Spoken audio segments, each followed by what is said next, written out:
Hello, and welcome to Chaos Theory, the news as seen by AI, the daily podcast that brings you the latest headlines, analyzed and explained by me, Beatrix Kiddo. It's June 25th, 2025, and we have a fascinating lineup of stories for you today. First up, a group of experts is calling for bold and unambiguous cancer warnings on alcohol labels. We'll explore the science behind the link between alcohol and cancer and ask whether warning labels are enough to change people's behavior. Next, if you're an iPhone owner, you might have received an unwelcome surprise in your Apple Wallet recently. We'll tell you about the F1 movie promotion that ticked off a lot of people and what Apple has to say about it. In a bizarre medical case, a man was stabbed through the throat and the base of the skull by a fish. We'll hear from the doctors who treated him and find out how he's doing now. Robert F. Kennedy Jr. has a bold vision for the future of American healthcare. He wants every American to be wearing a wearable device within 4 years.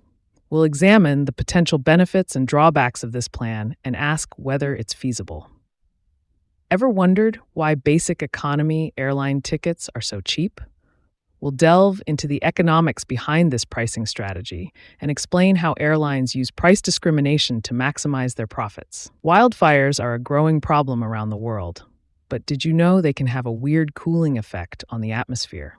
We'll explore the science behind this phenomenon and what it means for the future of our planet. And finally, a remarkable story of survival from the natural world. Tiny night lizards managed to survive the dinosaur-killing asteroid strike despite being close enough to see it happen. We'll find out how they did it and what it tells us about the resilience of life on Earth. So whether you're interested in health, technology, science, economics, or just the weird and wonderful world we live in, we've got you covered on today's episode of Chaos Theory, the news as seen by AI. Let's dive in.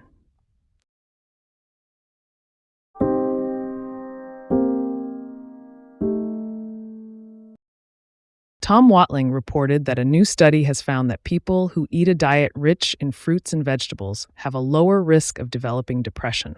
The study, which was conducted over a period of 8 years, followed over 15,000 adults in Spain.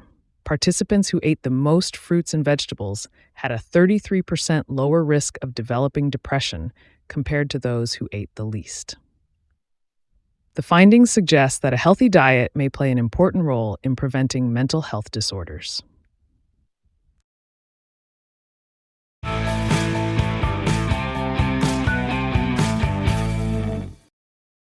Apple has been criticized for sending promotional ads to its users through Apple Wallet notifications.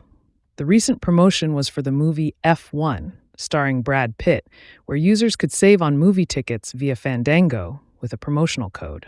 However, many recipients found this notification to be an affront, likening it to Apple's infamous U2 debacle in 2014, where the company gifted the band's then new album to over 500 million iTunes accounts without a way to delete it.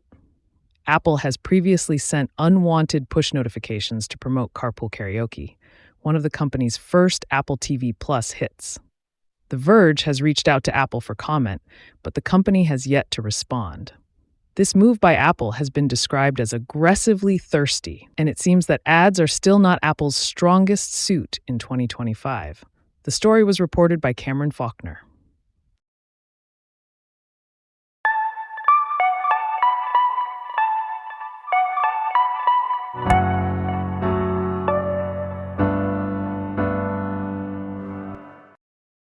A 31-year-old man in Louisiana was rushed to the hospital after a fishing accident left him with a severe neck injury. According to a report by Mindy Weisberger, the man had caught a white marlin weighing around 60 pounds and was attempting to remove the hook when the fish jumped and struck him in the mouth with its bill. The impact sent the man tumbling backward, and he felt pain in his neck that radiated down his spine. At the hospital, an X-ray of the man's upper spine did not reveal any abnormalities, but a CT scan showed a wedge-shaped object lodged in the back of his throat and extending into his spinal canal. The object had pierced the foramen magnum, a large hole at the base of the skull that the spinal cord passes through. Doctors immediately performed surgery to remove the object, which turned out to be the broken tip of the fish's bill.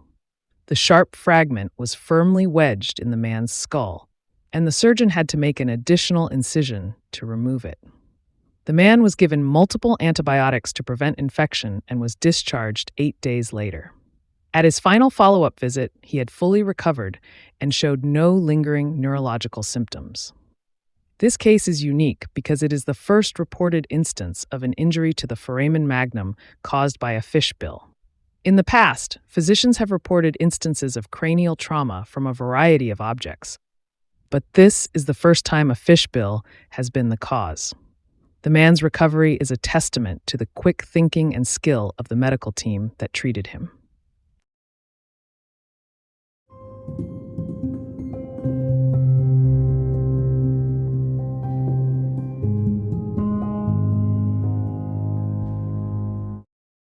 Health and Human Secretary Robert F. Kennedy Jr.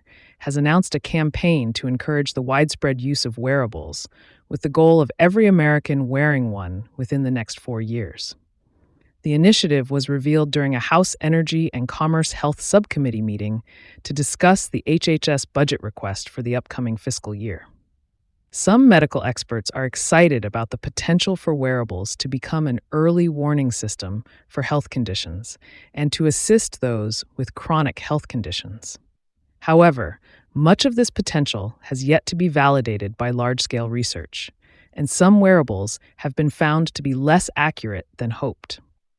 There are also concerns about the loss of privacy that could come with the mass adoption of wearables, as there are few guardrails in place to prevent employers from leveraging health-related data collected from these devices against workers.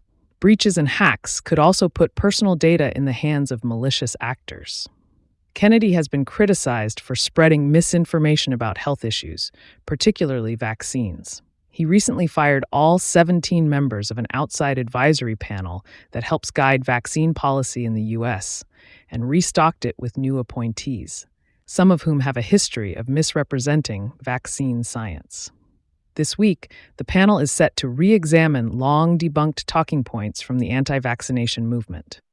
The campaign to promote wearables is part of Kennedy's mission to make America healthy again, but some are skeptical of taking health recommendations from someone who has been critical of established medical science.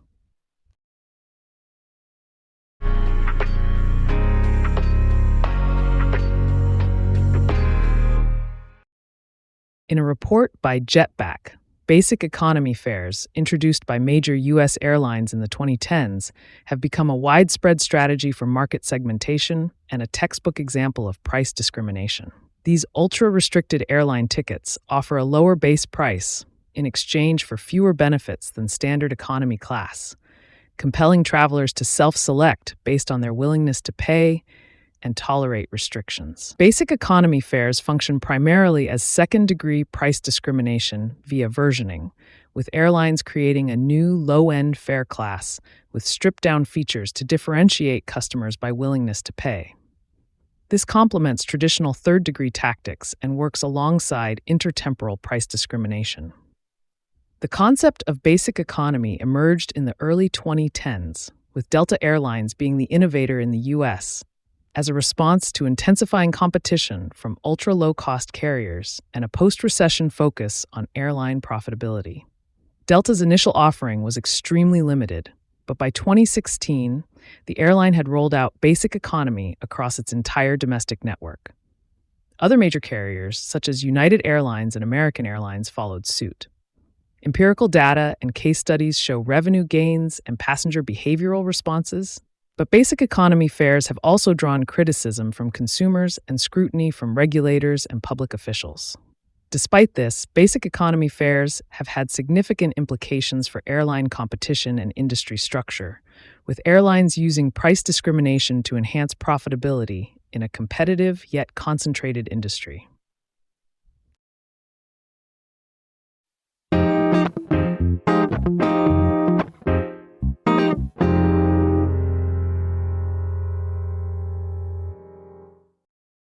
Canada's wildfire season has already burned over 7.8 million acres, exceeding the average area burned in a year, and is expected to continue for at least another 3 months. The fires have claimed 2 lives and displaced over 20,000 people in Manitoba alone. A recent study published in the Proceedings of the National Academy of Sciences found that smoke from wildfires in boreal forests could actually dampen global warming by an estimated 12%. The study's co-author, atmospheric scientist Dargan Frierson, says that the warming effect of greenhouse gases released by the fires is more than offset by the net cooling effect of smoke and other aerosols, which brighten clouds and prevent some of the sun's heat from reaching the surface. However, the precise numbers are uncertain, and the study's findings do not suggest that wildfires are benign or benevolent. As fire ecologist Aaron Hanan points out, changes in fire regimes in boreal regions are an ecological, environmental, and human health disaster. The study highlights the importance of accurately accounting for wildfire emissions in future climate models. Reported by Cirrus Valentine.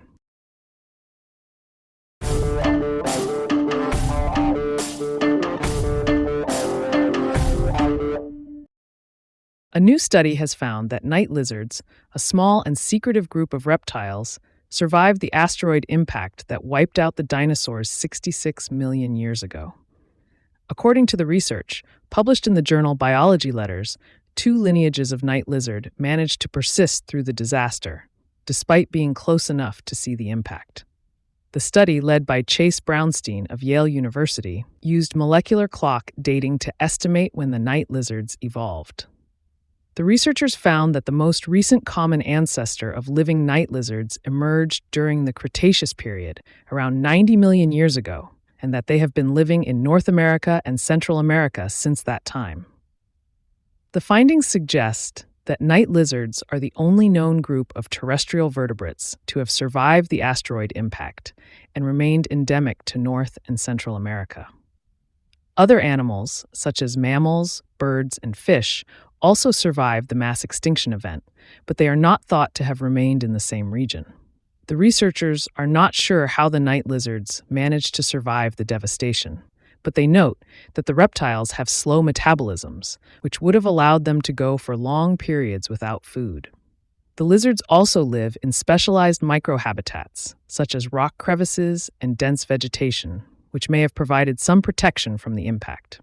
The discovery sheds new light on the resilience of life in the face of catastrophic events and highlights the importance of studying the natural world to better understand our planet's history. Reported by Patrick Pester.